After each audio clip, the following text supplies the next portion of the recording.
అందరికీ నమస్కారం. కేంద్ర ప్రభుత్వంలో ఒక మంచి మెడికల్ జాబ్ సంపాదించాలనుకునే వారికి ఇదొక శుభవార్త. ఎంప్లాయీ స్టేట్ ఇన్సూరెన్స్ కార్పొరేషన్ అంటే ఈఎస్ఐసి ఒక పెద్ద రిక్రూట్మెంట్ నోటిఫికేషన్ ఇచ్చింది. అసలు విషయమేంటంటే రాత పరీక్ష లేకుండానే జాబ్ పొందే అవకాశమిది. మరి దీని గురించి పూర్తి వివరాలేంటో ఇప్పుడు చూసేద్దాం. అవును, సరిగ్గానే విన్నారు.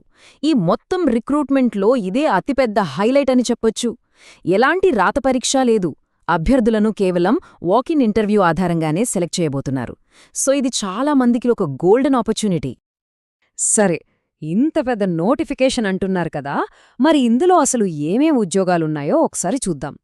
ఇది కేవలం ఏదో 1-2 పోస్టుల కోసం కాదు, మెడికల్ ఫీల్డ్లో ఉన్న నిపుణుల కోసం ఈఎస్ఐసి నిర్వహిస్తున్న ఒక స్పెషల్ రిక్రూట్మెంట్ డ్రైవ్ ఇది.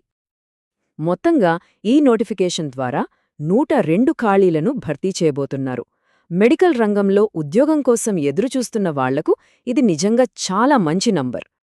మరి ఈ 102 ఉద్యోగాలు అన్నీ ఒకే డిపార్ట్మెంట్లో కాదు, మొత్తం 28 వేర్వేరు వైద్య విభాగాలలో ఉన్నాయి. అంటే దాదాపు చాలా స్పెషాలిటీస్ కవర్ అవుతున్నాయన్నమాట. సరే, ఇంతకీ ఆ 28 డిపార్ట్మెంట్లు ఏంటి? ఫ్యాకల్టీ నుంచి మెడికల్ ఆఫీసర్ దాకా ఎలాంటి రోల్స్ ఉన్నాయో ఇప్పుడు మనం వివరంగా చూద్దాం. ఇక్కడ స్క్రీన్ మీద చూడండి, కొన్ని ముఖ్యమైన డిపార్ట్మెంట్లను ఉదాహరణగా ఇచ్చారు. ఫర్ ఎగ్జాంపుల్ జనరల్ మెడిసిన్ తీసుకుంటే అందులో ప్రొఫెసర్ లాంటి ఫ్యాకల్టీ పోస్టులున్నాయి, సీనియర్ రెసిడెంట్ పోస్టులున్నాయి, అలాగే మెడికల్ ఆఫీసర్ పోస్టులు కూడా ఉన్నాయి. అంటే అన్ని లెవెల్స్లోనూ అవకాశాలున్నాయన్నమాట. అదే డెంటిస్ట్రీ, పీడియాట్రిక్స్ లాంటి స్పెషాలిటీస్లో అయితే ఫ్యాకల్టీ, సీనియర్ రెసిడెంట్ పోస్టులున్నాయి. ఇది జస్ట్ శాంపిల్ మాత్రమే. ఇలాంటివి మొత్తం 28 విభాగాలున్నాయి. రైట్, పోస్టుల గురించి తెలిసింది కదా. మరి వీటికి అప్లై చెయ్యాలంటే ఉండాల్సిన ముఖ్యమైన అర్హతలేంటో ఇప్పుడు చూద్దాం. ముందుగా వయస్సు గురించి చూస్తే ఇది ఒక్కో పోస్టుకు ఒక్కోలా ఉంది. ఫ్యాకల్టీ పోస్టులకైతే గరిష్ఠ వయసు 69 ఏళ్ల వరకు పర్లేదు. సీనియర్ రెసిడెంట్ పోస్టులకు 45 ఏళ్లు. ఇక మెడికల్ ఆఫీసర్ పోస్టులకైతే 35 ఏళ్లుగా ఫిక్స్ చేశారు. గుర్తుంచుకోండి, ఈ ఏజ్ లిమిట్ అనేది ఇంటర్వ్యూ జరిగే తేదీ నాటికి లెక్కిస్తారన్నమాట. ఇక ఎడ్యుకేషనల్ క్వాలిఫికేషన్స్ విషయానికొస్తే ఇవి కూడా చాలా స్ట్రెయిట్ ఫార్వర్డ్గా ఉన్నాయి. మెడికల్ ఆఫీసర్ పోస్టులకు ఎంబీబీఎస్ ఉంటే చాలు.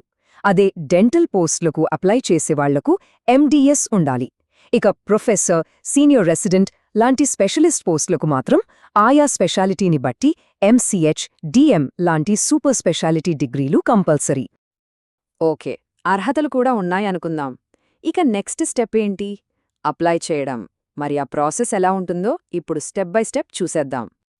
అప్లికేషన్ ఫీజు విషయంలో చాలా మందికి ఒక గుడ్ న్యూస్ ఉంది. ఎస్సీ, ఎస్టీ, మహిళా అభ్యర్థులు, మాజీ సైనికులు, అలాగే దివ్యాంగులు వీళ్ళెవ్రూ ₹1 కూడా ఫీజు కట్టక్కర్లేదు. కంప్లీట్ ఫీజు మినహాయింపుంది. మిగతా కేటగిరీల వాళ్లు మాత్రం ఒక ₹500 ఫీజు చెల్లించాల్సుంటుంది.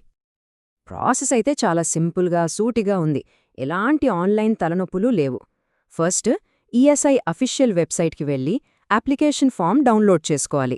తర్వాత దాన్ని జాగ్రత్తగా ఫిల్ చేసి మీ ఎడ్యుకేషన్, ఎక్స్పీరియన్స్, క్యాస్ట్ సర్టిఫికేట్స్ ఇలా అవసరమైన అన్ని డాక్యుమెంట్స్ కాపీలను దానికి జతచేయాలి.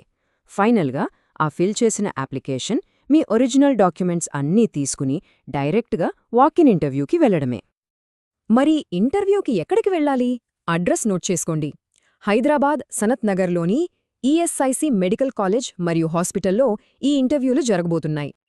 ఇక ఇంటర్వ్యూ తేదీల విషయానికొస్తే ఇవి చాలా ముఖ్యం. వాకిన్ ఇంటర్వ్యూలు డిసెంబర్ 29, 2025న మొదలై జనవరి 7, 2026 వరకు కంటిన్యూ అవుతాయి. ప్రతిరోజు ఉదయం 9 గంటల నుంచి 10:30 గంటల మధ్యలో రిపోర్ట్ చేయాల్సి ఉంటుంది. సో లేట్ చేయకుండా టైంకి అక్కడ ఉండటం ముఖ్యం. సరే, ఇవన్నీ బానే ఉన్నాయి, కానీ జీతం ఎంతిస్తారు? సెలక్షన్ ప్రాసెస్ ఫైనల్గా ఎలా ఉంటుంది? అందర్నీ ఎక్కువగా మోటివేట్ చేసే ఈ విషయాల గురించి ఇప్పుడు మాట్లాడుకుందాం. వావ్, జీతాలు చూస్తుంటే నిజంగా చాలా ఆకర్షణీయంగా ఉన్నాయి కదండి. ప్రొఫెసర్ పోస్టుకు నెలకు ఏకంగా 2,68,000, అసోసియేట్ ప్రొఫెసర్కు 1,82,000, ఇక మెడికల్ ఆఫీసర్కు కూడా నెలకు ₹1,17,000 జీతం ఉంటుంది. ఇవి నిజంగా చాలా మంచి శాలరీ ప్యాకేజీలు. మళ్ళీ ఒకసారి గుర్తు చేస్తున్నాను, ఇదే ఈ నోటిఫికేషన్లో కీ పాయింట్. ఎలాంటి రాత పరీక్ష లేదు. సెలక్షన్ అనేది కేవలం పూర్తిగా ఇంటర్వ్యూలో పర్ఫార్మెన్స్ మీదే ఆధారపడి ఉంటుంది. సరే, ఇంటర్వ్యూలో మెరిట్ అంటున్నారు కదా, అసలు ఆ మెరిట్ని ఎలా లెక్కిస్తారో? ఫైనల్ సెలెక్షన్ అనేది ప్యూర్గా మెరిట్ బేస్డ్గానే ఉంటుంది. అంటే ఇంటర్వ్యూలో పర్ఫార్మెన్స్ ఎలా ఉంది, ఎడ్యుకేషనల్ క్వాలిఫికేషన్స్ ఏంటి, మార్కులు, ఉన్న ఎక్స్పీరియన్స్, వీటన్నింటినీ కలిపి చూస్తారు. దాంతోపాటు గవర్నమెంట్ రిజర్వేషన్ రూల్స్ని కూడా పాటిస్తూ ఫైనల్ లిస్ట్ ప్రిపేర్ చేస్తారు. చూశారు కదా, వైద్య వృత్తిలో ఉంటూ ఒక మంచి కేంద్ర ప్రభుత్వ ఉద్యోగం సాధించాలనుకునేవారికి ఇదొక గోల్డెన్ ఆపర్చునిటీ అని చెప్పొచ్చు. రాత పరీక్ష టెన్షన్ లేదు, జీతాలు అద్భుతంగా ఉన్నాయి, అప్లికేషన్ ప్రాసెస్ కూడా చాలా సింపుల్. మరి అర్హత ఉన్నవాళ్లు ఇంకెందుకు ఆలస్యం? ఈ అద్భుతమైన కెరియర్ అవకాశాన్ని అందిపుచ్చుకోవడానికి సిద్ధమవ్వాలి కదా.